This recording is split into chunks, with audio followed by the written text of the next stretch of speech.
To help the country recover from the Great Depression, FDR, Franklin Delano Roosevelt, created the New Deal programs for when he was elected president. These programs would help pull the country out of the Great Depression. Use these PowerPoint notes to complete the activities worksheet for key terms and dates and events, and to create a timeline of 5 major events during the New Deal time period. You can also use this PowerPoint when completing your quiz. FDR is elected president. He was the governor of New York. He helped with many of the problems that they were seeing there, so people thought he was the perfect person to turn the country around after the Great Depression. When he was inaugurated in March, he began working right away. He set a bunch of new policies to end the Great Depression, known as the New Deal. It focused on relief for the needy, economic recovery, and financial reform.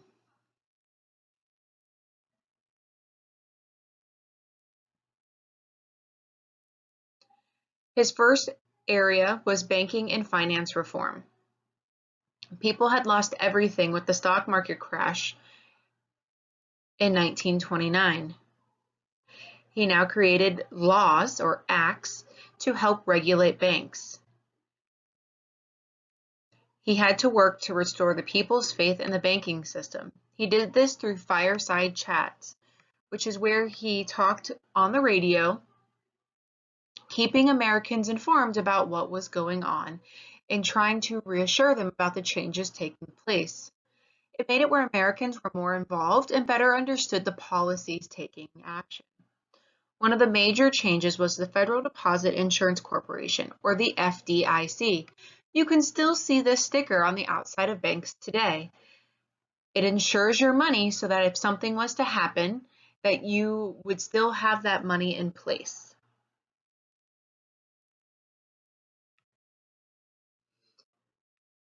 All right, so the government needed money to help get people out of this economic recession. So they started creating a variety of different acts or laws to generate work programs. One major way the government collected money was by repealing the 18th Amendment with the 21st Amendment, which gave people the right to sell and produce alcohol. They taxed alcohol and were able to raise money. They also regulated the stock market, putting new laws and restrictions on these companies, and the Securities and Exchange Commission was created to regulate the stock market and watch for illegal activities.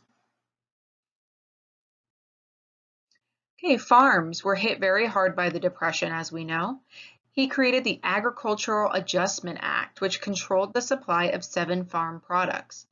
The government paid farmers to leave land unseeded and raise fewer livestock. This was to help with the consequences of the the Dust Bowl. Lower supply would increase price, which would help the farmers. However, it was ruled unconstitutional that the government cannot control business in such a way due to laissez-faire or free enterprise policies in the United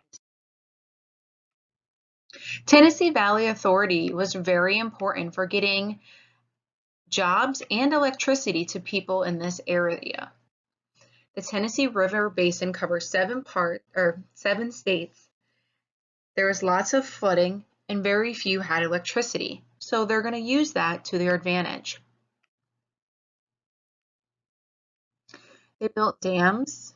They repaired some dams as well, which created thousands of jobs for an area hit very hard by the Depression. They also learned to control the rivers, creating hydroelectric power.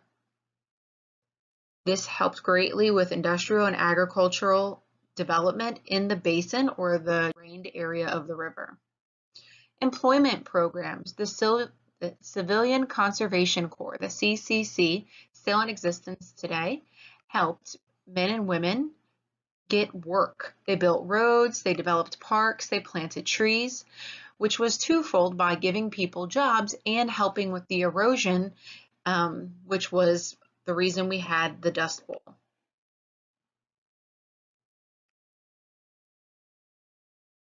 Labor reform, National Industry Recovery Act.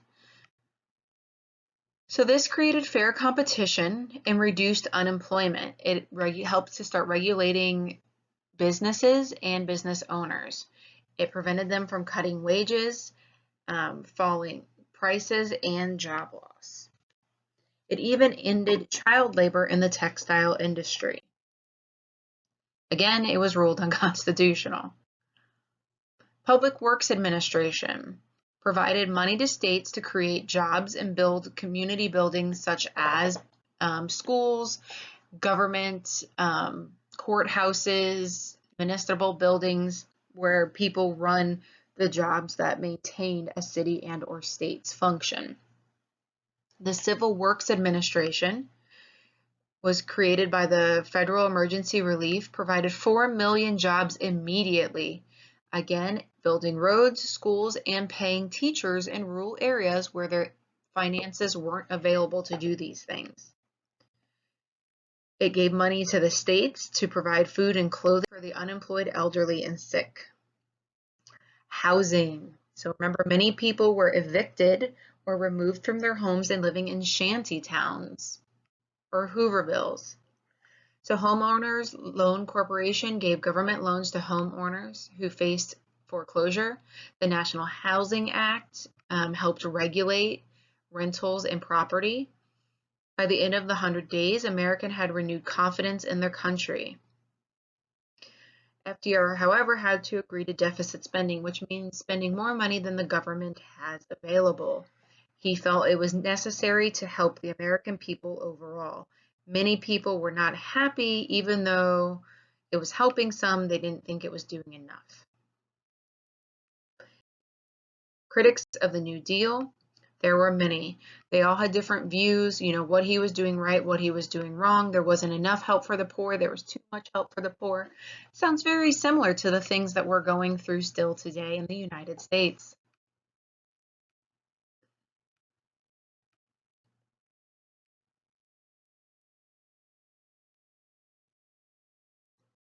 All right, the second New Deal. So the second set of 100 days.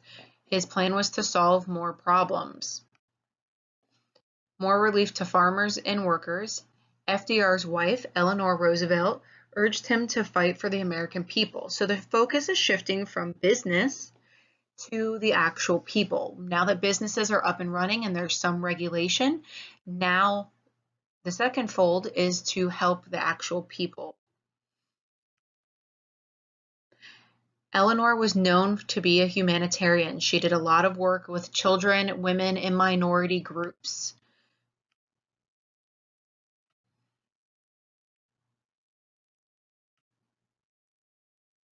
She wanted to be the example for future First Ladies with her efforts in humanitarian rights and the fighting for the lives of people in general. She wanted equality for everyone. Okay, more agricultural reform. We need food. We need the things that are coming from farms. So the government helped farmers create better practices. They were being subsidized by the government. Rural areas, so areas outside major cities, we have the Rural Electrification Administration. Okay, less than 13% of American farms had electricity in 1935. This brought electricity to these homes. By 1945, 48% of farms and rural homes now had electricity. So within a 10-year period, and within another 4 years, so almost 15 years, 90% had electricity. That is a huge leap. And it created more jobs, more infrastructure, and the ability of the American people to function. All right, the Farm Security Administration was loaning money to farmers to help tenant farmers, which we know is not a good plan, and sharecropping, which is also not a good plan, become landowners and establish camps for migrant workers, so workers that are traveling seasonally from farm to farm. All right, employment programs.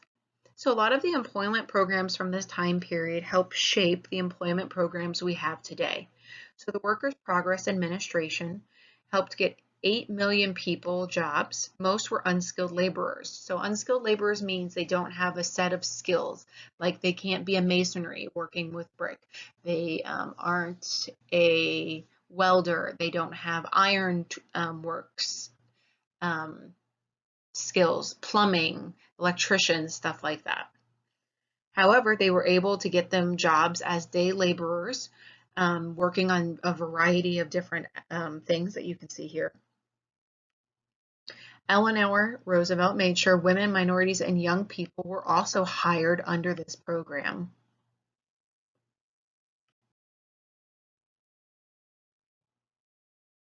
All right, we have the National Youth Administration provided education, jobs, and counseling and recreational activities. So remember, we had the young boys, most during the Great Depression, moved from place to place and didn't have roots. So this was an effort to get them skills and jobs they need to become productive members of society. Labor reforms. Okay, so a lot of the things that happened during this time period we now use today. For instance, the Fair Labor Standards Act gave us the 40-hour work week. It also set a minimum wage and rules for workers under the ages of 16 and 18, which we now use today. All right, welfare reform. So remember, welfare is helping the needy. So we have the Social Security Act. So this was the establishment of old age insurance for those who were retired and aged 65 or older and their spouses. It gave unemployment benefits. It aided families with dependent children and disabled children. It was not a complete pension plan, but it did help millions who were retired and or disabled. All right, women. They obviously still face discrimination and prejudice. Women began to get more important government positions. We have more women taking positions in our Congress and local state governments.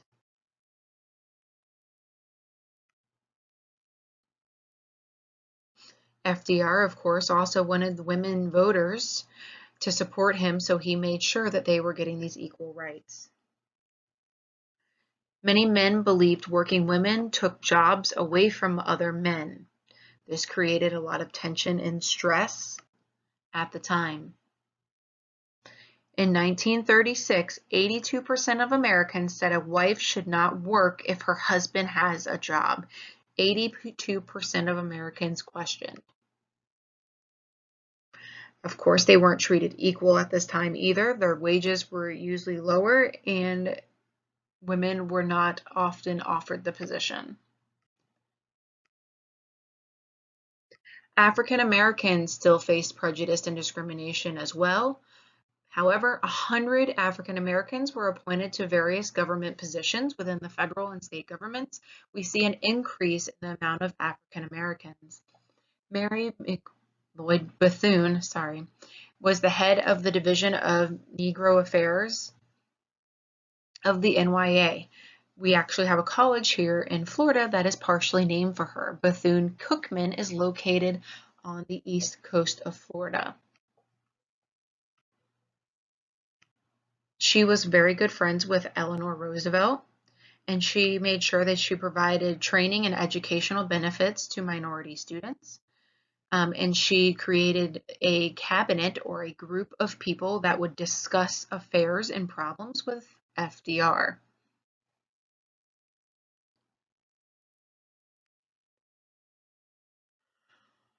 All right, FDR did not approve of federal anti-lynching law, nor the law that ended poll taxes. So these things are still going on, guys. Here we are. We are, let's see, I can't do math right now. We are removed from the Civil War, where African Americans helped fight for their rights, and yet they are still facing the restrictions that were put in place in the Reconstruction era after the Civil War.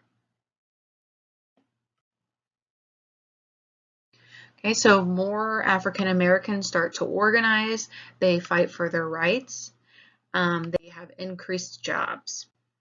Mexican Americans supported FDR in the New Deal. Although they were not given equal rights, they felt that something was better than nothing.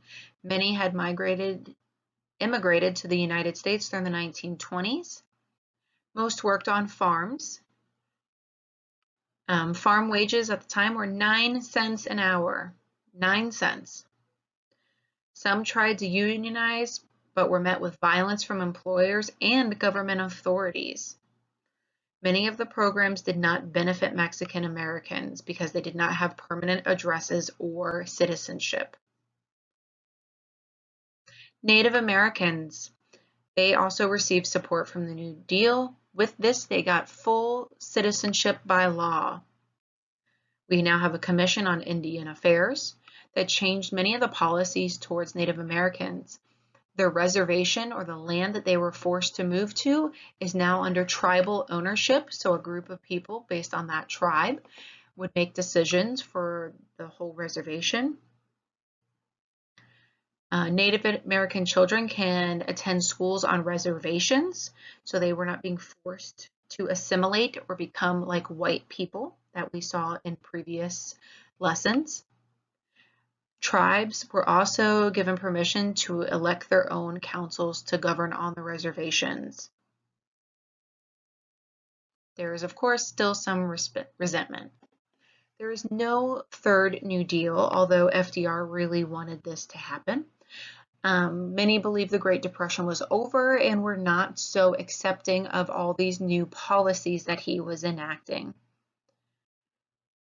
Some felt he was spending a little bit too much money and was having a little bit too much power. As we saw, a lot of the laws and agencies that were put in place were later deemed unconstitutional. However, FDR felt at the time that was best for the country to try to push it forward and save the people. However, the government did become more active in helping protecting consumers and businesses. The national debt did increase during this time period. Some believed he did not do enough to socialize the economy and the economic and social inequalities, meaning he didn't do everything they felt he should, but there's always going to be critics to everything people do. Look at the country today. Women and minorities were obviously still facing discrimination and prejudice like we just mentioned. All right, so what are the lasting effects of the New Deal and FDR's policies? The government regulates banking and investment through the FDIC and SEC. Workers' rights are protected by the federal government. Minimum wage, standard for working hours, and child labor is prohibited. Workers can unionize and collective bargain, so workers can fight for their rights. That is still used today. Social Security offers benefits to retirees, the unemployed, and those with disabilities, and family members with dependent children, which is still in place today. The TVA still in operation. The Tennessee Valley Authority is still in operation, providing jobs and electricity and services to the people of that region. New Deal did not end the Great Depression. The Great Depression technically ended after the United States entered World War II in the 1940s. However, it definitely started pushing the country in the right direction. Okay, use the PowerPoint to help you complete the information. Remember, you can stop and rewind the PowerPoint at any time.